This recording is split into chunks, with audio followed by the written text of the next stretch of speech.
दोस्तों को मेरा सलाम पहुँचे। मैं हूँ वाहिद नसीम। आप देख रहे हैं पब्लिक वॉइस का मेरा खुसूसी प्रोग्राम जियो पॉलिटिक्स। तो जियो पॉलिटिक्स में आज हम शुरुआत करते हैं। एक बयान हम ट्रंप का लेंगे, दूसरा बयान हम व्लादिमीर पुतिन के गुरु अलेक्जेंडर दुगिन का एक आर्टिकल, उसका भी जिक्र करेंगे। फिर लावरोव के बयान के मतलब क्या है उसकी बात करेंगे। और गाज़ा में इस वक्त फ़लस्तीन और जो इस वक्त इजराइल के बीच वॉर चल रहा है, इसमें आखिर क्यों इजराइल प्रस्ताव दे रहा है कि अब युद्ध विराम होना चाहिए, मगर एक वो बयान नहीं दे रहा है, माफ़ करिएगा, एक पूरी प्रक्रिया चल रही है। उस प्रक्रिया में क्या चल रहा है, कहाँ तक पहुँची है, इस पर हम बात करेंगे। अलबत्ता यहाँ जो नेतन्याहू है वो ये कहने की कोशिश कर रहा है कि हम जब तक हमास को ख़त्म न कर दें युद्ध विराम नहीं करेंगे। क्या हकीकत है इसके बयान में और जो चल रहा है उसमें कितनी सच्चाई है, इस पर भी हम बात करेंगे। फ़िलहाल हमें समझना ये ज़रूरी है कि दुनिया में इस वक्त यानी भू राजनीति में क्या चल रहा है और कहाँ पहुँचे हैं, इस पर बात करते हैं। तो हम सबसे पहले आ जाते हैं दोस्तों, अलेक्जेंडर दुगिन ने, जो रशिया का एक दार्शनिक माना जाता है, उसने अपने एक आर्टिकल में कहा है कि हम रूस चाइल्ड फैमिली को उसके कंट्रोल सिस्टम को जब तक ख़त्म नहीं करेंगे तब तक हम दुनिया में शांति नहीं ला सकते। इस बात का गहरा मतलब है, चूँकि याद रखिएगा कि रोथशाइल्ड फैमिली वो फैमिली है जो बेसिकली बैंकिंग निज़ाम पर अपना कंट्रोल रखती है। और ये 17वीं शताब्दी से इसकी शुरुआत होती है। फिर इस परिवार की लड़कियां कैसे महारानी बन जाती है, विक्टोरिया भी इसी फैमिली से ताल्लुक़ रखती है। फिर इराक़ की कुछ फैमिलियां, और फिर ये फैमिलियां जो है आपस में जुड़ती चली जाती हैं और दुनिया को कैसे कंट्रोल करती हैं, इस पर भी बात करते हैं। शायद इसी तरफ अलेक्जेंडर दुगिन का इशारा था।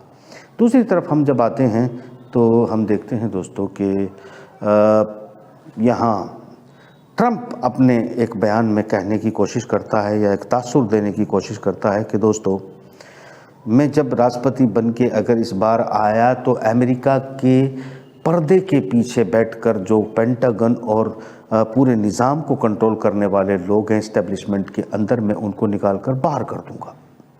इस बात का मतलब क्या है ये भी आपको समझना पड़ेगा। वो कौन लोग हैं, यानी अमेरिका का राष्ट्रपति अभी तक ट्रंप के मुताबिक एक डमी होता है और डमी के पीछे बैठे हुए कुछ लोग अपनी मर्जी से ये अमेरिका की पॉलिसी को चलाते हैं और दुनिया उससे पर चलने के लिए बाध्य होती है।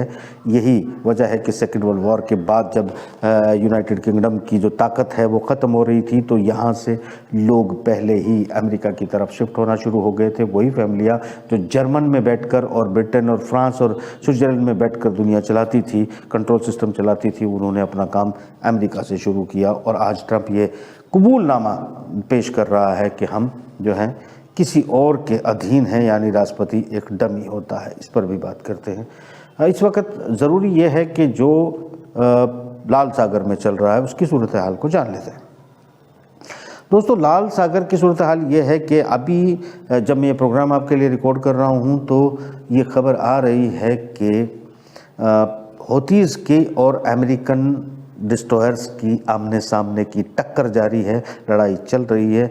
ब्रिटेन और उसके साथ 5-6 अलाई और मिलकर हौतीज़ पर और यमन पर लगातार हवाई स्ट्राइक कर रहे हैं, मगर समंदर में भी आमने सामने की टक्कर शुरू हो चुकी है, ये हौतीज़ का कहना है। और हौती का बिल्कुल वाज़ेह एक बात का इशारा है कि हम इन हवाई हमलों से डरने वाले नहीं हैं, क्योंकि अगर देखा जाए तो आप देख रहे होंगे कि पिछले 111 दिनों से लगातार इजराइल में अमेरिकी जहाज़ और अपग्रेड किए गए इजराइल की तकनीक के बावजूद वो गाज़ा पर एक छोटे से टुकड़े पर 20/40 के टुकड़े पर पूरी तरह से हमले, 10/40 के टुकड़े पर हमले जारी हैं। और हमले यानी टोटल मिलाकर अगर स्क्वायर देखा जाए तो 20 किलोमीटर के स्क्वायर टुकड़े पर लगातार बमबारियां जारी हैं, जिसमें अमेरिका का सहयोग है, पश्चिम का सहयोग है।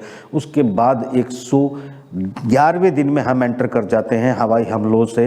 ये सही है कि बिल्डिंगें तोड़ जाती हैं, न हमास हटे हैं, न वहाँ की पब्लिक डर के भागी है। अलबत्ता ये सही है कि बहुत सारे मासूमों की, बच्चों की, औरतों की जाने जा रही हैं। मगर अभी स्थिति ये है कि वहाँ पर इजराइल के फौजी मारे जा रहे हैं, जिस तरह 21 बड़े अफसरान भी मारे गए हैं और यहाँ बौखलाहट हो गई है, कुलमुलाहट हो गई है इजराइल के अंदर। इजराइल के जो सिग्नेट उनकी एक जो मीटिंग होती है, जिसे वो अपनी एक डिफेंस की तरह से युद्ध सीनेट जिसे कहते हैं, उसमें लोग जाकर घुस जाते हैं और नेतन्याहू के साथ तुम मैं करते हैं, मंत्रियों के साथ जो है नारेबाजी करते हैं और ये कहते हैं कि हमारे जो बंदी हैं उनको छुड़ा के लेके आओ, हमें नहीं पता, हमें युद्ध नहीं चाहिए, हमें शांति चाहिए। और बहुत सारे लोग सड़कों पर आते हैं जो यहूदी हैं, वो ये कहते हैं कि नेतन्याहू जेनोसाइड कर रहा है, हमें इस जेनोसाइड की ज़रूरत नहीं है, हमें दुनिया में अमन चाहिए, शांति चाहिए, हमें रहने दो और युद्ध को बंद करो। ये स्थिति इजराइल के अंदर है, यानी बगावत की स्थिति, कू की स्थिति जो है जनता की तरफ से भी आ रही है। और बहुत सारे फौजी, यानी 50 महिलाओं का एक जत्था खड़ा होता है जो फौजी है, वो कहता है हम इस युद्ध में जाना नहीं चाहते, हिस्सा नहीं लेना चाहते, हमें माफ़ कर दिया जाए। दहशत का ये आलम है कि लगातार अपनी टुकड़ियों को बाहर निकालना पड़ रहा है इजराइल को वहाँ से, चूँकि वो मानसिक बीमार हो रहे हैं और बुरा हाल उनका हो रहा है, दहशत में है। यानी जो एक नई टुकड़ी और अफसर वहाँ भेजे थे कि वो किस तरीके से बिल्डिंगों को उड़ा रहे हैं और किस तरह से वो प्लेन ज़मीन बनाना चाहते हैं, वो उसी कवायद में एक बिल्डिंग के अंदर जाते हैं। 21 एक साथ मारे जाते हैं। वो अलग बात है कि 3 का जत्था कहीं और खड़ा होता है तो हमास के लड़ाके उनको एक साथ उड़ा देते हैं। अभी 30 इससे पहले, ये क्योंकि बड़े अफसर मारे गए हैं इसलिए चर्चा का विषय है, वरना 30 इससे 4 दिन पहले ही हमास के लड़ाकों ने एक जो हमला था उससे उड़ा दिए थे। यानी बहुत बड़ी तादाद में इजराइल की फौजों की कैजुअल्टी हो रही है। इजराइल वो देश है जो अपना एक नागरिक या एक फौजी भी मरने पर कोहराम मचा देता है। उसकी वजह क्या है? उसकी वजह वही परिवार, वही लोग जिनका अलेक्जेंडर दुगिन ने जिक्र किया है कि अगर उनको ख़त्म नहीं किया या उनके निज़ाम से दुनिया को बाहर नहीं निकाला तो दुनिया में शांति नहीं हो सकती। मेरे पुराने प्रोग्राम अगर आप देखेंगे तो आपको पता चलेगा कि मैंने इन परिवारों के बारे में पूरी डिटेल बताई है और मैं पिछले लगभग 2007 से लगातार अपने आर्टिकल, अपने लेख में इनका जिक्र करते आया हूं। दुनिया वहां पहुंची है, मैं बिल्कुल आगे 5 साल की कहानी बताते चला आया हूं और अगले 5 साल में वो एक्शन होता चला आया है। आज भी मैं आज की कहानी बताऊंगा, कोशिश करूंगा कि आगे का निज़ाम भी बताने की कोशिश करूं। तो सूरत हाल जो है, यानी कि ये मैं बताने की कोशिश कर रहा हूं कि गाज़ा की सूरत हाल ये है कि इजराइल बड़ी तेज़ी से अपने लोगों को बुलाकर प्रस्ताव चुपके चोरी छुपे चल रहा है, जिसमें कतर और मिस्र शामिल है। लगभग ये बात की जा रही है कि समझौते के नज़दीक पहुंच रहे हैं, युद्ध विराम के नज़दीक पहुंच रहे हैं, जिसमें हमास की कंडीशन ये है कि पूर्ण युद्ध विराम होगा, गाज़ा से तमाम फौजें इजराइल को बाहर लेके जाना पड़ेगा, उसके बाद और बहुत सारी शर्तें हैं, उसके बाद हम और तमाम फ़लस्तीनियों को, कैदियों को छोड़ना पड़ेगा और हम आपके जो होस्टेज हैं उनको रिहा कर देंगे। तो ऑलमोस्ट इजराइल की तरफ से लिखी जी आ रही है कि बातचीत के नज़दीक पहुंच रही है, समझौते के बाद नज़दीक पहुंच रही है। दूसरी तरफ दुनिया को दिखाने के लिए, अपने लोगों का मोरल बनाए रखने के लिए कि इजराइल के आम सिविलियन जो दहशत में जी रहे हैं वो देश छोड़कर भाग खड़े ना हो जाएं, उन्हें बनाए रखने के लिए ढोंग कर रहा है नेतन्याहू कि जब तक हमास को ख़त्म नहीं कर दूंगा तब तक मैं युद्ध बंद नहीं करने वाला हूँ। तो ये कोरी एक बकवास है जो एक युद्ध टैक्टिक्स इसे कह सकते हैं। युद्ध की जो झूठी जो एक बहादुरी का इस्तेमाल किया जाता है मीडियाबाजी में, ये उससे ज़्यादा कुछ भी नहीं है। मीडियाबाजी आपने यूक्रेन में भी देखी होगी। यूक्रेन अपने बिल्कुल ख़त्म हो चुका है, किसी भी वक्त घुटने टेके जा सकते हैं या हाथ खड़े कर सरेंडर कर सकता है जो है जेलेंस्की, और मीडियाबाजी के ज़रिए बहुत सारी चीज़ें कही जा रही है। इसमें एक बात आपको और जोड़ता चलूँ कि यूक्रेन में नए हथियार भेजने की बात और नए अपग्रेडेशन करने की बात जर्मनी ने जो कही थी, तो पुतिन ने उसका मजाक उड़ाते हुए कहा है कि अपग्रेडेशन की बात यानी युद्ध के ज़रिए जैसे सैनिक आ रहे हैं, ब्रिटेन के सैनिक आ रहे हैं, फ्रांस के सैनिक आ रहे हैं, वो एक जमावड़ा लेकर कोशिश कर रहे हैं कि जो बच्चे कुछे लोग या बच्चे कुछे सैनिक हैं बूढ़े यूक्रेन के, उनको भी मरवा दिया जाए, मोरल संभालने की कोशिश कर रहे हैं। पुतिन ने बड़ा अच्छे से मजाक उड़ाया, कहा कि जर्मनी अपने ग्रेडों को, अपने हथियारों को अपग्रेड करने की स्थिति में भी उसकी अर्थव्यवस्था नहीं बची है। रूस के साथ युद्ध की बात तो भूल ही जाओ, ये तो एक सपने की बात है। यानी क्लियर हो जाता है कि यूरोप अर्थव्यवस्था के एक कोहराम में फंस चुका है, बहुत जल्दी वो ढह सकता है, इसमें कोई दो राय नहीं है। और पुतिन और उसकी थिंक टैंक ये बात जानते हैं, उसी तरफ उसको लेके जा रहे हैं। उसी कवायद, उसी कड़ी का हिस्सा था इजराइल भी, और इजराइल के जरिए जो एक पूरा जाल बिछाया गया है हमास के अटैक के बाद, वो उस पर एग्जीक्यूट कर रहा है। पुतिन की रणनीति बहुत अच्छे से जानती है कि उन्होंने पहले हमास ने हमला किया, उसके बाद थोड़ा सा हिजबुल्लाह को एंटर कराया, उसके बाद हौतीस को एंटर कराया, उसके बाद सीरिया के और इराक के जो मिलिशिया हैं, जो ईरान समर्थित समझे जाते हैं, बल्कि कहीं तो तुर्की समर्थित भी हैं, वो सब कुछ इसमें शामिल हो रहे हैं, सऊदी समर्थित भी इसमें शामिल हो रहे हैं। तो वो शमूलियत चल रही है, एक के बाद एक आ रहा है। और अभी सऊदी थोड़ा दूर दिखाई दे रहा है, बहरीन साथ में दिखाई दे रहा है, यूएई जो है वो एक समन्वय की बात कर रहा है, बैलेंस करने की बात कर रहा है। मगर जो बैलेंस करने की बातें चल रही हैं वो एक अलग स्ट्रैटेजी है, याद रखिएगा। न सऊदी इस युद्ध से बाहर है, न यूएई इस युद्ध से बाहर है, न ईरान इस युद्ध से बाहर है, न तुर्की इस युद्ध से बाहर है। जैसे जैसे पश्चिमी जगत अपने बेड़ों को आगे की तरफ बढ़ाएगा, युद्ध को एस्केलेट करेगा, वैसे वैसे एक्टर जो है इसमें शामिल होते जाएंगे। और पुतिन के इस पूरे चौसर को आप देखेंगे कि किस तरीके से घेराबंदी की है, और ये घेराबंदी किस निज़ाम तक पहुंचेगी, ये तमाशा आपको देखने को मिलेगा। युद्ध पूरी तरह से जो है चौसर सजी हुई है। हौतीज लड़ रहे हैं, हौतीज हटने के लिए तैयार नहीं है। यानी गाज़ा के लोग अगर अभी नहीं हटे हैं तो फिर हौतीज के हटने का तो सवाल ही नहीं उठता है। और हौतीज ब्रिटिश के और अमेरिका के हमलों से वो पीछे हट जाएंगे या फिर सरेंडर कर देंगे, या उनको पलक झपकते ही अमेरिका ख़त्म कर देगा, इस ख्वाब को सिर्फ मीडियाबाजी तो की जा सकती है, मगर इसमें कोई सच्चाई नहीं है। ये सबूत है रूस और यूक्रेन का वार, और उसके बाद इन्हीं तमाम पश्चिमी लोगों के हथियार, यानी दुनिया के सबसे बेहतरीन माने जाने वाले हथियार, जो एक प्रोपोगंडा था, वो गाज़ा में खुलकर सामने आ चुका है। हिजबुल्लाह के हमलों को रोकने की ताकत अब नहीं बची है। इनके ड्रोन फेल हो रहे हैं, इनके पैट्रियट फेल हो रहे हैं, इनके थाड फेल हो रहे हैं। यानी पूरी तरह से अमेरिका ये समझ चुका है कि वो सुपर पावर की गद्दी से बहुत दूर जा चुका है। जो एक अनावरण बचा है, जो एक ऑरा बचा है, उसको कैसे मेंटेन किया जाए, अगले प्रोग्रामों में मैं ज़रूर बताने की कोशिश करूंगा। बहुत जल्दी आपको दिखाई देगा कि इराक से, सीरिया से सबसे पहले अमेरिका अपनी फौजें निकाल कर भागेगा, उसके बाद सऊदी अरब, कतर और पूरे गल्फ से अपनी फौजें निकालनी पड़ेंगी। मगर इससे पहले फेस सेविंग के लिए बैकडोर पर वो रशिया के साथ उनका वो थिक टैक काम करेगा, जो बचाना चाहता है अमेरिका की थोड़ी बहुत नाक। ब्रिटेन पूरी कोशिश कर रहा है, क्योंकि ब्रिटेन का एक प्लान था कि वो दुनिया से अपने कॉलोनियन को फिर से जिंदा करे, अपने गुलामों को जिंदा करे और अपनी सुपर पावर की स्थिति में फिर से आए। क्योंकि अमेरिका एक डूबता हुआ जहाज है, जिसे वो समझ चुके हैं। चाइना सेकंड पावर है, रशिया फर्स्ट पावर है। और अब वो लोग जो पेंटागन के पीछे बैठकर चलाते थे अमेरिका के राष्ट्रपतियों को, वो ये जान चुके हैं कि वो ये जंग हार चुके हैं। नतीजे भर आने बाकी हैं। आने वाले दिनों में आप देखेंगे कि ये लोग अपने पैसे को, अपनी फंडिंग को एशिया, अफ्रीका और चाइना की तरफ लेकर मूव कर जाएंगे।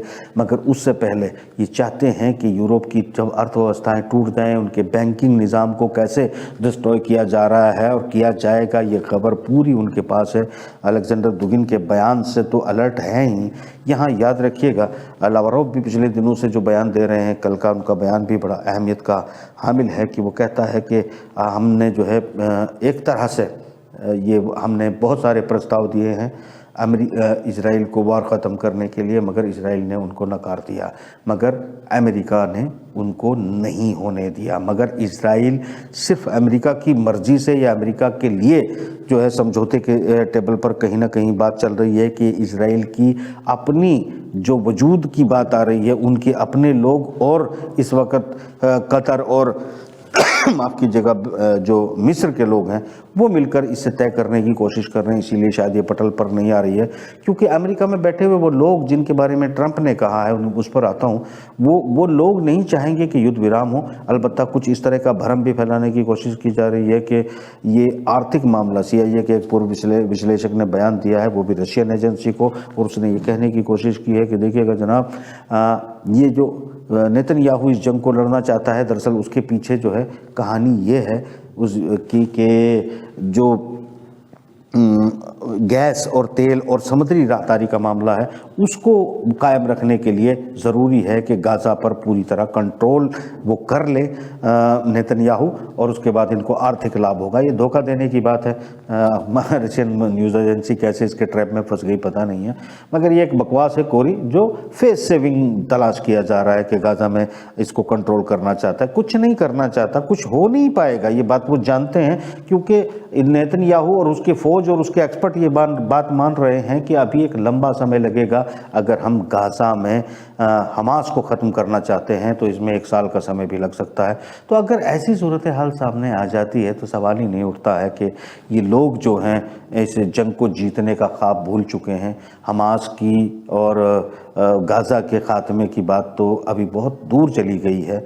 अब बात आ रही है इसराइल के वजूद बचाए रखने की, जिस पर काम चल रहा है, बातें चल रही हैं। अब ये कहाँ तक पहुँचेगी हमें ज़रूर देखना पड़ेगा, मगर सूरत हाल जो है वो बहुत टेंस होती चली जा रही है इसराइल के लिए। अमेरिका खुद लाल सागर में, क्योंकि लाल सागर को रोकने का मतलब है ब्लैक सी, काला सागर, रेड सी और ये हॉर्मुज और मेडिटेरेनियन सी में भी जो एस्केलेशन हो रहा है, इससे विश्व का व्यापार और ठहर जाएगा। अगर इस तरह एस्केलेशन यानी हौतीज़ को और यमन को, लेबनान को जो है वो कंट्रोल कर ले, ये सूरत हाल अभी तक नज़र नहीं आती है। रिटेलिएट बड़ा तकड़ा है। सिर्फ अमेरिका के पास एक हथियार बचा है परमाणु, जिसे वो चला सकता है, वो चलाएगा नहीं, चूँकि परमाणु को कंट्रोल करने के लिए रशिया ने भी जवाब देने की पूरी तैयारी कर रखी है। ईरान के पास परमाणु है और इन सब का पिताजी, जिसे नॉर्थ कोरिया कहते हैं, वो उसके जवाब के लिए तैयार बैठा है। आज ही एक टैक्टिक और एक रणनीतिक नई किस्म की मिसाइल का उसने टेस्ट करके बताया है कि हमारे पास इस तरह की मिसाइलें मौजूद हैं कि तुमने ज़रा सी हरकत की तो तुमको सफाई हस्ती से मिटा दिया जाएगा। दहशत में जी रहा है पश्चिमी जगत। मीडिया उसे ग्लोरीफाई करने की, उसकी इज्जत बचाने की कोशिश कर रहा है। आप मीडिया को एक मुजरे वाली कह सकते हैं, चूँकि इनके पास कुछ है नहीं, जानकारी होती नहीं है, और जो पश्चिम के प्रोपेगेंडा या एजेंडा वाले लोग इनको भेजते हैं, उसको ये आगे विश्लेषण करके आप तक पहुंचा देते हैं। रोथशाइल्ड परिवार की कहानी शायद अधूरी रह गई है, उसको ज़रूर बताऊंगा कि दुगिन का मतलब क्या है और किस निज़ाम को वो ख़त्म करना चाहता है। हौतीज़ लड़ रहे हैं, लड़ेंगे, इन हमलों से वो डरने वाले नहीं हैं, यानी अमन अभी होने वाला नहीं है जब तक यूरोप की अपनी अर्थव्यवस्थाएं गिर नहीं जाएं और कोलैप्स ना कर जाएं, यानी अभी युद्ध थोड़ा और आगे बढ़ेगा। ईरान पे अमेरिका सीधा हमला कर दें, अब वो अमेरिका इस स्थिति में नहीं है, चूँकि बेस छोड़ने पड़ेंगे। इराक के भी हर जगह हम पर हमले किए जा रहे हैं लगातार। सीरिया के भी जो तेल के कुओं पर कब्जा कर रखा था, बहुत जल्दी शायद उसको खाली करना पड़ेगा। यानी अब उल्टी गिनती शुरू हो चुकी है, और धीरे धीरे जिस तरह आप देख रहे थे यूक्रेन उरूज पर पहुँच रहा है, जीतने के नज़दीक मीडिया ने पहुँचा दिया था, उसी सूरत हाल में इस वक्त हमास और इजराइल वार चल रहा है, जिसमें एक्टर इन्वॉल्व हो रहे हैं। और कौन कौन एक्टर इन्वॉल्व होकर क्या करेंगे, अगले प्रोग्राम में इस पर ज़रूर बात करेंगे, और दूसरी जियोपॉलिटिक्स के जो मूवमेंट्स हैं उन पर भी बात करेंगे। बने रहिए हमारे साथ और देखते रहिए हमारा प्रोग्राम। ये मुझे दीजिए इजाज़त। खुदा हाफिज़।